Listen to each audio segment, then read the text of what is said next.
Graça no Senhor Jesus.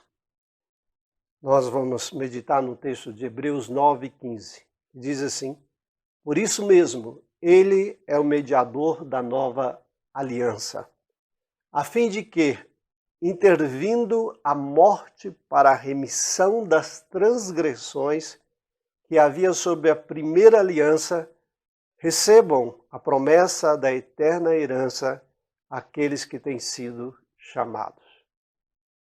Deus é um Deus maravilhoso. Deus fez um plano e executou esse plano na pessoa de Jesus.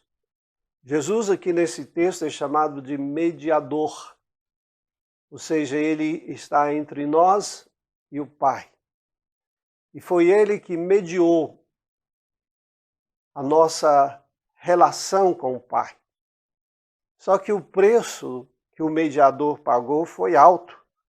O texto diz que ele interviu com a morte para que nós tivéssemos a remissão das transgressões que a primeira aliança colocava sobre nós. Entendamos que a primeira aliança ela é feita através da lei, a lei de Moisés. E essa lei nos diz exatamente aquilo que diz Romanos: o salário do pecado é a morte. E a única maneira de sanar aquilo que a primeira aliança colocou através da lei de Moisés era a morte. E durante o decorrer do Velho Testamento, a morte foi aceita através de sacrifícios de animais. Mas esses sacrifícios nunca foram suficientes, porque o homem era perdoado pelo sacrifício, mas logo depois pecava. Haja sacrifício para perdoar tanto pecado. Por isso Deus mandou um mediador para resolver essa questão, e esse mediador teve uma morte. E a morte do mediador foi uma morte totalmente eficaz, não só pelo nosso pecado presente, mas por todos os pecados que haveremos de cometer. A morte de Cristo é efetiva. E assim o mediador pôde segurar na nossa mão e com o seu sangue segurar na mão do Pai e estabelecer a paz entre nós. A paz de Deus sobre as nossas vidas. Mas não só isso, Deus restabeleceu a paz, e essa paz só se torna realidade quando nós nos encontramos com Cristo, cremos na morte e na suficiência do sacrifício, e por isso recebemos o perdão. Mas não é só isso não. A Bíblia diz aqui que nós recebemos a promessa da eterna herança.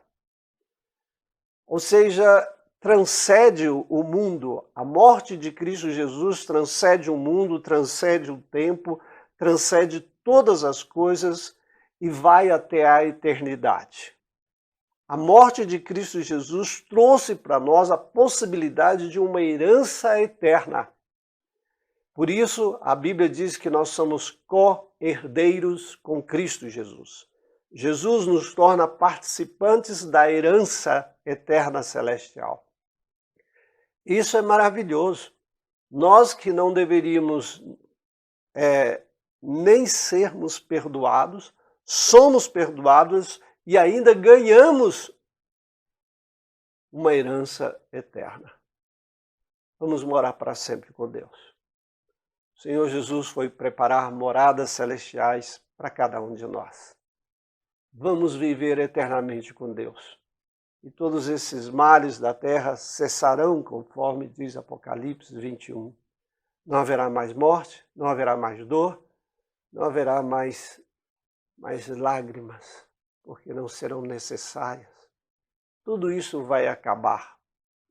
Portanto, esta paz que Cristo trouxe custou muito caro a vida de Jesus. E hoje eu gostaria de orar especialmente pela paz, a paz de Israel, para que Israel se encontre com o príncipe da paz, que é Jesus Cristo. Vamos orar. Pai querido, nesse momento de dor e sofrimento no Estado de Israel, e também diante de mortos palestinos que às vezes não têm nada a ver, rogamos, Senhor Deus, que o Senhor estabeleça a paz naquele lugar. E a paz, Senhor Deus, que vem através da segunda aliança, a paz de Cristo, que é duradoura, que é eterna, Senhor. Pedimos que o Senhor abençoe Israel, especialmente aquelas famílias que estão perdendo entes queridos diante da morte, Pai. Ajuda-os, abençoa-os, fortaleça Israel e dê graças, Senhor Deus. Também faça com que o seu povo no mundo inteiro se volte a Ti em clamor por essa nação. Porque essa nação, como diz a palavra do Senhor, é a menina dos Teus olhos. Abençoe. Rogamos em Cristo Jesus, nosso Senhor, o Senhor da paz. Amém. Deus te abençoe. Um grande abraço.